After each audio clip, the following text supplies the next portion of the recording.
So guys, తక్కువ fee అని చెప్పి జేఈ నీట్ కోచింగ్ ఆన్లైన్ తీసుకుంటున్నారా? దీనికి కొన్ని ప్రోస్ కాన్స్ ఈ వీడియోలో మనం డిస్కస్ చేసుకుందాము.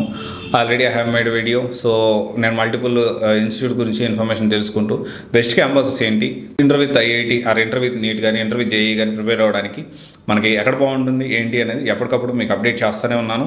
దీనికి సంబంధించి తక్కువ ఫీజు అని చెప్పి జేఈ నీట్ కోచింగ్ ఆన్లైన్లో తీసుకుంటున్నారా అండ్ దీనికి సంబంధించి కొన్ని ప్రోస్ కాన్స్ అనేది మనం డిస్కస్ చేసుకుందాము. జాయిన్ అయ్యే వాళ్ళు ఖచ్చితంగా మీరు పాయింట్స్ని కన్సిడర్ చేసుకోండి.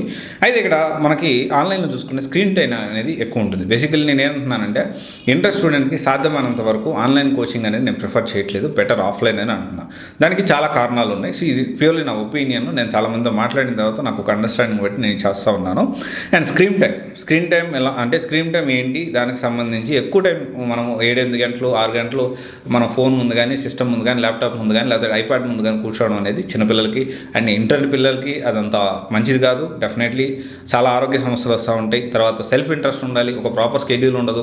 సో మనకంటే ఒక సెల్ఫ్ ఇంట్రెస్ట్ ఉంటేనే వర్కౌట్ అవుతుంది. అలా కాకుండా సెల్ఫ్ ఇంట్రెస్ట్ లేదు అంటే మనకు కష్టమైంది. ఎందుకంటే మనం వాళ్ళు ఖచ్చితంగా ఈ టైంకి కూర్చోవాలి క్లాస్లో, ఈ టైంకి బ్రేక్ తీసుకోవాలి అనేది ఉండదు. కొంచెం టీనేజ్లో ఉంటారు కాబట్టి సో సెల్ఫ్ ఇంట్రెస్ట్ అనేది చాలా తక్కువ మందికే ఉంటుంది. ఎందుకని నేను ఆన్లైన్ ప్రిఫర్ చేయొద్దు అంటున్నాను.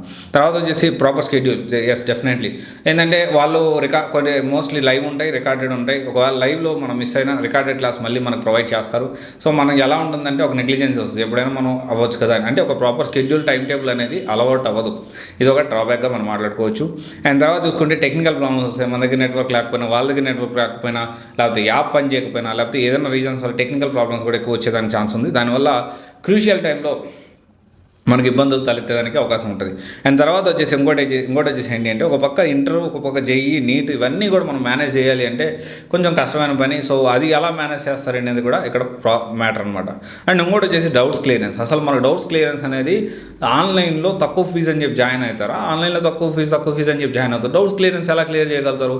ఎన్ని వేల మందికి వాళ్ళు పర్సన్ని ప్రొవైడ్ చేయగలరు? క్లాసులు అయితే చెప్పిస్తారు, 10,000 మంది ఒకటేసారి లైవ్లో 10,000 మందికి ఇచ్చేస్తారు, అయిపోయింది. తర్వాత డౌట్స్ వస్తే పర్సనల్ టచ్ ఏది అది ఉండదు. ఆఫ్లైన్లో అది ఉంటుంది.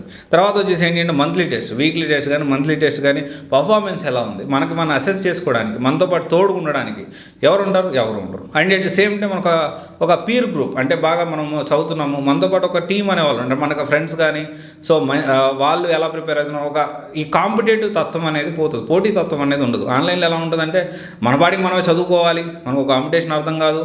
అండ్ అట్లాంటి ఎన్వైర్న్మెంట్ కూడా అక్కడ క్రియేట్ అవ్వదు. అండ్ ఇంకోటి వచ్చేసి స్టడీ అవర్స్ కూడా కష్టమే కదా. సో మనం ఇంటి దగ్గర ఉండి లేకపోతే వేరే కాలేజ్ చదివి ఆన్లైన్లో తీసుకోవాలంటే మనం ప్రాపర్ స్టడీ అలా అక్కడే ఉందామని ఒక క్యాంపస్లో మంచి క్యాంపస్ సెలెక్ట్ చేసుకొని ఈ 2 సంవత్సరాలు కష్టపడ్డామంటే ఖచ్చితంగా మంచి ఫ్యూచర్ ఉంటుంది కదా. మంచి కాలేజీలో ఐఐటీలో, ఐఐటీ మెడ్రాస్ లాంటి దాంట్లో లేకపోతే మంచి రూర్కెళ్ళ దాంట్లో కోట్ల ప్యాకేజ్ వచ్చి మంచి ఫ్యూచర్ ఉండే దాంట్లో మనం తెచ్చుకోవడానికి అవకాశం ఉంటుంది కదా సీటు. సో ఇది కూడా మనం అర్థం చేసుకోవాలి. దాని తర్వాత వచ్చేసి మనం ఎలా ఉంటుందంటే ఒక్క బ్రాంచ్లో ఒక 2-3 బ్రాంచ్లు బాగుంటాయి. ప్రతి ఇన్స్టిట్యూట్ టాప్ ఇన్స్టిట్యూట్స్ అంతా కూడా జేఈ నీట్ కోచింగ్ సెంటర్ ఇవే చేస్తున్నాయి.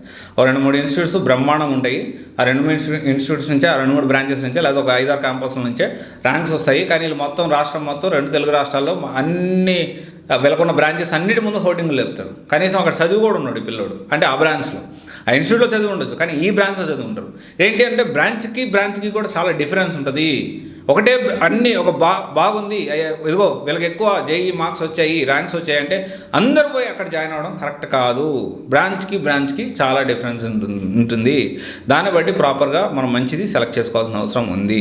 ఇది ఒకసారి ఆలోచించండి. నేను కూడా ఇంకా చాలా ఎక్స్ప్లోర్ చేస్తూ ఉన్నాను. ఈ జేఈ నీట్ కోచింగ్ ఎక్కడ బాగుంటుంది ఏంటి ఇంటర్తో పాటు అనేది మీతో పాటు నేను కూడా ఇంకా ఎక్స్ప్లోర్ చేస్తున్నాను. ఇంకా వెతుకులాటలో ఉన్నాను. ఇంకా మంచి ఇన్స్టిట్యూట్స్ని మంచి ఇన్ఫర్మేషన్ని మీకు అప్డేట్ చేస్తాను. Thank you. This is Raj signing off.